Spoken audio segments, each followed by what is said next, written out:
Sobat Kasih, Assalamualaikum warahmatullahi wabarakatuh. Perkenalkan, kami dari kelompok studi Ekonomi Islam Fakultas Ekonomi Universitas Negeri Semarang akan memaparkan hasil penelitian kami mengenai faktor-faktor yang mempengaruhi beta saham syariah. Ikuti terus teman-teman. Pasar modal syariah di Indonesia saat ini telah mengalami perkembangan yang cukup pesat. Hal ini didukung dengan adanya perkembangan teknologi dan ekonomi yang kompetitif. Berdasarkan data yang kami himpun dari Bursa Efek Indonesia yang diakses melalui idx.co.id, mencatat bahwa dalam 5 tahun terakhir jumlah investor syariah meningkat pesat dari 4.980 pada tahun 2015 menjadi 80.152 per September 2020. Produk pasar modal syariah bukan hanya terbatas saham syariah, akan tetapi termasuk juga sukuk atau obligasi syariah dan reksadana.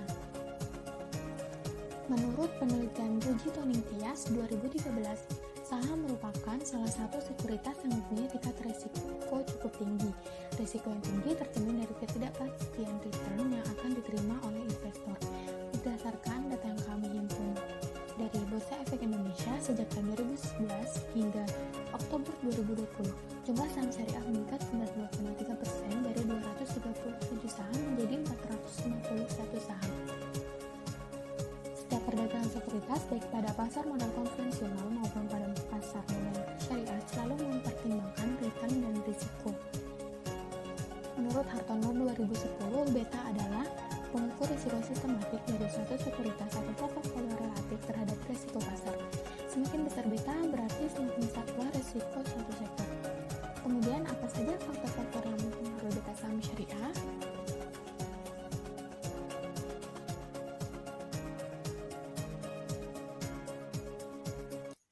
Berdasarkan penelitian terdahulu serta analisis yang telah dilakukan, penelitian ini membahas mengenai beta saham syariah dan faktor-faktor yang mempengaruhinya, di mana terdapat 3 variabel independen berupa asset growth, dividend payout ratio, dan earning per share.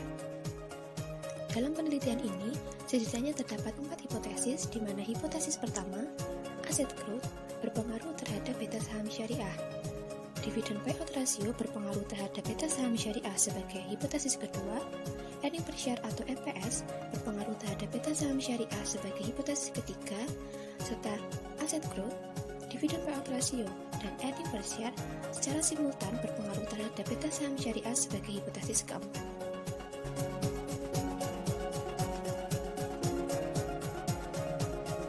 Dasar analisis dilakukan berdasarkan penelitian terdahulu serta 3 jurnal utama, yakni Ramayani 2020, Rustini 2011, serta Nugraha 2010.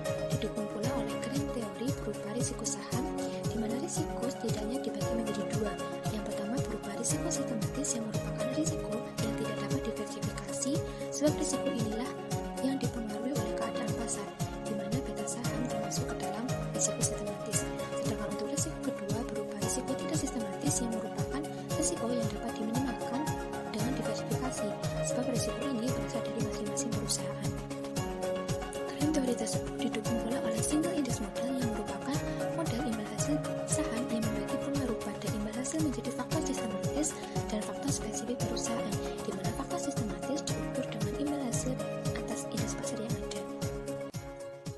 Penelitian ini merupakan jenis penelitian deskriptif kuantitatif yang menggunakan secondary data dan teknik purposive sampling, menggunakan hipotesis testing studi pada Jakarta Islamic Index atau JII periode 2017 sampai 2019, di mana menggunakan 22 sampel perusahaan yang sesuai dengan kriteria yang ada. Data yang ada kami himpun melalui akses dari ide.co.id. Sedangkan untuk metode dalam analisis data, menggunakan analisis regresi berganda menggunakan IBM SPSS for Windows versi 23.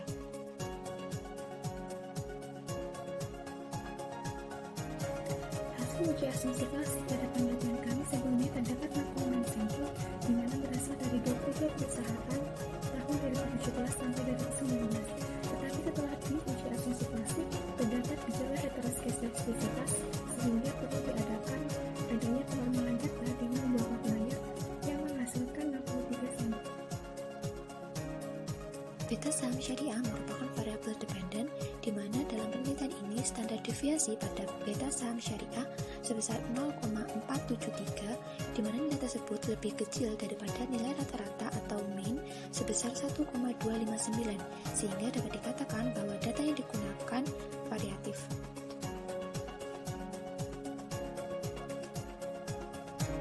Pada uji normalitas, dengan menggunakan uji Kolmogorov Smirnov untuk penelitian kami dengan 63 sampel, menghasilkan nilai Kolmogorov Smirnov sebesar 0,51 dan signifikansi lebih dari 0,05, yaitu 0,2000. Karena signifikansi lebih dari 0,05, maka dapat disimpulkan bahwa data telah terdistribusi normal. Uji multikolinearitas pada penelitian kami menggunakan 63 sampel menghasilkan bahwa nilai toleransi untuk masing-masing variabel independen untuk aset growth 0,928, dividen payout ratio 0,852, dan earning per share 0,847. Maka akan dijumlahkan nilai toleransi lebih dari 0,10 dan nilai PIF untuk masing-masing variabel independen untuk aset growth 1,078, dividen payout ratio 1,174, dan earning per share 1,181. Apabila dijumlahkan, nilai VIF kurang dari 10,0. Karena nilai toleransi lebih dari 0,10 dan nilai VIF kurang dari 10,0, maka dapat disimpulkan bahwa data bebas dari gejala multikolinearitas.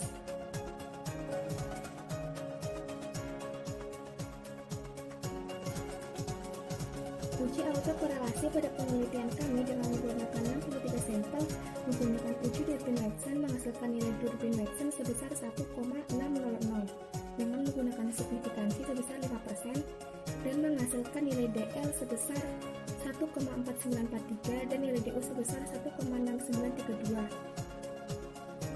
Nilai Durbin-Watson sebesar 1,600 lebih besar daripada nilai DU yaitu 1,6932 dan kurang dari nilai 4 min DU yaitu 2,3068. Karena nilai Durbin-Watson lebih besar dari DU dan kurang dari 4 min DU, dapat disimpulkan bahwa data tidak terjadi gejala autokorelasi.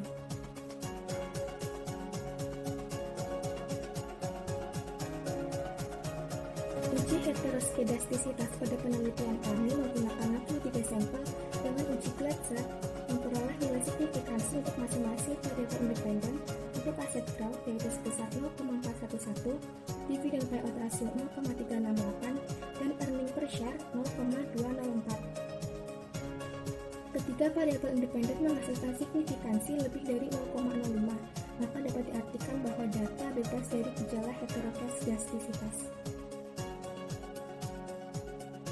Hasil analisis regresi linear berganda dapat diketahui pada kolom unstandardized coefficient pada kolom B, konstan sebesar 1,422, aset growth 0,662, dividen payout ratio minus 0,190, earning per share min 5,611. Berdasarkan hasil yang diperoleh, dapat disimpulkan bahwa model persamaan dari regresi linear berganda yaitu Y sama dengan 1,422 plus 0,662x1 min 0,190x2 min 5,611x3. Kemudian nilai konstanta sebesar 1,422.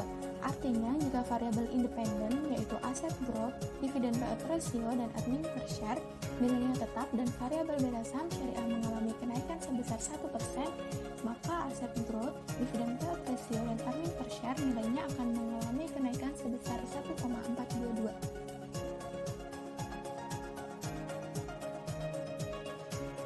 Masuk dalam uji signifikansi parsial atau uji statistik T. Hasil dari uji signifikansi parsial dapat dilihat pada tabel koefisien A. Berdasarkan perhitungan, diperoleh T-tabel memiliki nilai 1,671 dan dilihat berdasarkan kolom signifikansi serta T-hitung, maka diperoleh hasil bahwa aset growth berpengaruh secara parsial terhadap beta saham syariah. Hal ini dibuktikan dengan nilai signifikansi dari aset growth yang memiliki nilai kurang dari 0,05 dan T-hitung yang lebih besar daripada T-tabel. Sedangkan untuk variabel dividen payout ratio dan earning per share tidak berpengaruh secara parsial terhadap beta saham syariah. Hal ini dibuktikan dengan nilai signifikansi yang lebih dari 0,05 serta T-hitung yang kurang dari T-tabel. Selanjutnya masuk dalam uji signifikansi simultan atau uji statistik F. Berdasarkan hasil uji statistik F pada tabel ANOVA menghasilkan F hitung sebesar 2,78 dengan F tabel sebesar 2,76. Hal ini menandakan bahwa F hitung lebih besar daripada F tabel, sedangkan untuk nilai signifikansi variabel kurang dari 0,05 yaitu sebesar 0,003. Maka dapat diambil kesimpulan bahwa variabel independen yakni asset growth, dividend payout ratio, serta earning per share secara simultan berpengaruh terhadap variabel dependen yaitu beta saham syariah. Uji koefisien determinan pada penelitian kami dengan 63 sampel menunjukkan adanya nilai R-square sebesar 0,036. Hal ini berarti pengaruh variabel independen atau asset growth DPR atau dividend payout ratio dan earning per share secara simultan terhadap variabel dependen atau beta saham syariah adalah sebesar 0,036 atau 3,6%. Sedangkan sisanya sebesar 96,4% dijelaskan oleh variabel independen yang lain yang tidak diteliti oleh peneliti. Berdasarkan penelitian yang telah kami lakukan dengan sampel perusahaan yang terdaftar di Jakarta Islamic Index tahun 2017 sampai 2019 dengan 63 sampel, diperoleh hasil bahwa variabel yang berpengaruh secara parsial terhadap beta saham syariah adalah variabel asset growth. Dibuktikan dengan dilakukannya uji signifikansi parsial atau uji T. Variabel independen dividend payout ratio dan variabel earning per share secara parsial tidak berpengaruh terhadap beta saham syariah karena tidak memenuhi persyaratan pada uji signifikansi parsial. Sedangkan secara simultan, variabel asset growth, dividend payout ratio, dan earning per share bersama-sama berpengaruh terhadap beta saham syariah.